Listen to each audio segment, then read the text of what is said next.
Paul to take us through the statement of opportunity. And good morning, everyone. Again, we're excited at this varied and diverse group of collaborators here today, potential collaborators and collaborators. I'm speaking that. The way that we want to frame this, and we're excited to have this conversation, but the way we want to frame this is not from a deficit perspective, but from a strengths perspective. So instead of looking at when things are, what people see as challenges or problems or issues, we're looking at them in terms of every time something has occurred on the island, we're looking at in terms of an opportunity. It can be an opportunity for us to collaborate, an opportunity for us to grow, an opportunity for us to intervene, an opportunity for us to prevent, or an opportunity to facilitate change. So that leads us into where some of the questions that people may have initially, which is why the College of Staten Island? Why the Department of Social Work? Well, I mean, let's just start with social work.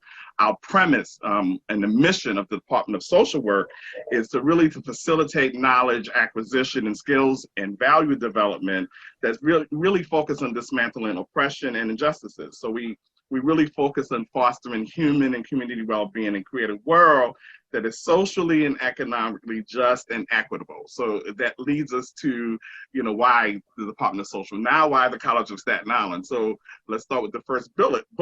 Well, you can think of islands, historically are known for really housing what people term as undesirable. So we have the Rikers Island, and then we have Staten Island, right? The forgotten borough. And so we know that the College of Staten Island is actually developed on one of those issues, which is Willowbrook. And so when you think of Willowbrook, these were a group of people who were denied their human right to humanity. And so as an anchor institution on the island, housing and providing jobs for a number of people across New York City, it really serves us well to be the one that helps to facilitate such a project. And so in terms of thinking about it, sometimes people forget about the part of Willowbrook, not just the fact that people were abused and treated unfairly, but that 80% of the children came from poor families. And at that time, poor families were translated in terms of Black or Puerto Rican.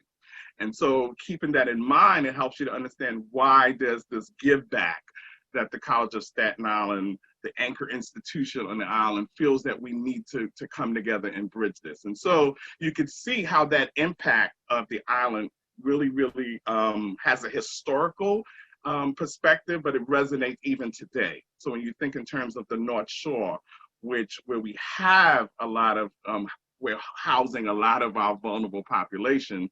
So we look at some of the history and current things that are occurring. 40% of the borough's population reside on the North Shore, but as of June, when we first started doing the count of deaths, of the COVID-19 deaths, they accounted for 54%. So again, there's an opportunity for us to collaborate, an opportunity for us to intervene, and an opportunity for us to really prevent. And again, 70% of the population there is either African American, Latinx, OA, or Asian American, and that's where a lot of our racial disparities and social inequities lie.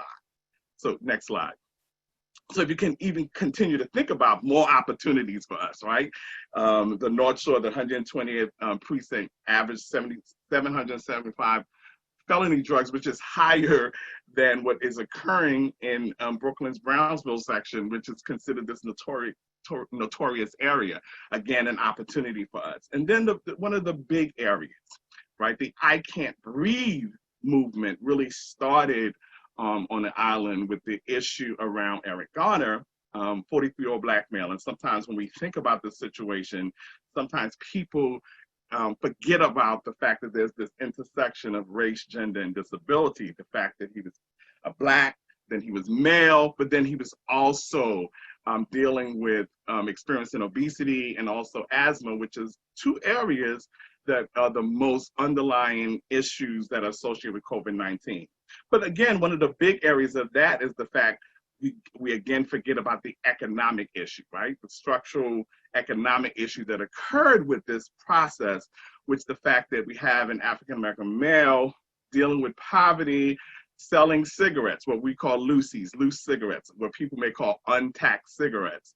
You know, this is an issue of traveling to Delaware or Pennsylvania, buying cigarettes so that you can sell, because New York tax for cigarettes is higher. So you can sell them for a cheaper rate, $1.50 to make some money. So there's that whole area of what was happening in terms of poverty. Next slide. So when you think in terms of the island and what is our racial and ethnic composition, you can begin to see from that slide, from this slide, excuse me, that we can see that the diversity as far moving from 2000 to 2018, there's been an increase in the diversity on the island, right? So you can see, and there's also clearly looking at the decline in the white composition. And so what does that mean for the island? Next slide. So as you begin to look at the diversity index, okay, so keeping in mind the first slide that we just saw, those numbers, and this diversity index simply says that it's the chance that two randomly selected residents would be of different races. So if I was to go pick somebody from a house right here and then randomly pick somebody from another house, how diverse would they be? And so looking at across the boroughs, you can see that Staten Island is at the lowest at the diversity index. But keeping in mind, based on the slide prior, you can see that although our diversity index is the lowest, it's the fastest growing diversity at this current time. So we can look at it in terms of, while the other boroughs may be flatlining in terms of diversity, the island itself is becoming more diverse currently. So we have a real opportunity, while it's becoming more diverse, to really provide an opportunity to create a lot of changes, collaborations, interventions, prevention, all the opportunities that we're going to be talking about coming together. And that's the reason why this is just setting up the why are we doing this, and why now, and why at the College of Staten Island. And so Myra is going to take us into the next slide to really talk about further, what does this opportunity mean for us as a collaborator?